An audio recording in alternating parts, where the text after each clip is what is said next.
ایک چھوٹا سا لڑکا تھا جس کا نام علی تھا۔ علی ایک نیک اور سمجھدار بچہ تھا۔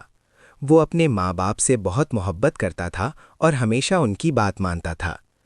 علی کی ماں اس کا بہت خیال رکھتی تھیں۔ وہ اسے پڑھاتی تھیں، اچھے اخلاق سکھاتی تھیں اور ہمیشہ اس کے لیے دعا کرتی تھیں۔ ایک دن علی اسکول سے گھر واپس آیا۔ اس نے دیکھا کہ اس کی ماں بہت تھکی ہوئی لگ رہی ہیں۔ علی فوراً ان کے پاس گیا اور بولا، امی آپ آرام کریں، میں آپ کی مدد کرتا ہوں۔ علی کچن سے پانی لے آیا اور اپنی ماں کو دیا۔ پھر اس نے گھر کے چھوٹے چھوٹے کام کرنے شروع کر دیے۔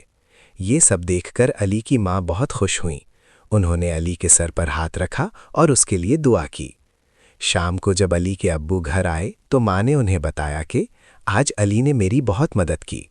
یہ سن کر ابو بہت خوش ہوئے۔ انہوں نے علی کو اپنے پاس بلایا اور کہا، بیٹا ماں باپ کی خدمت کرنا بہت بڑی نیکی ہے۔ پھر انہوں نے کہا، جو بچے اپنے ماں باپ کا خیال رکھتے ہیں اللہ ان سے بہت خوش ہوتا ہے اور ان کی زندگی میں برکت دیتا ہے۔ علی نے مسکرا کر کہا، ابو میں ہمیشہ آپ دونوں کی خدمت کروں گا۔ اب علی ہر روز اپنے ماں باپ کی مدد کرنے لگا۔ وہ ان کی بات مانتا، ان کا احترام کرتا اور انہیں کبھی تکلیف نہیں دیتا تھا۔ علی کے ماں باپ اس سے بہت خوش تھے۔ وہ ہمیشہ اس کے لیے دعا کرتے تھے کہ اللہ اسے کامیاب اور نیک بنائے۔ پیارے بچوں، ہمیں بھی علی کی طرح اپنے ماں باپ سے محبت کرنی چاہیے، ان کی بات ماننی چاہیے اور ان کی خدمت کرنی چاہیے۔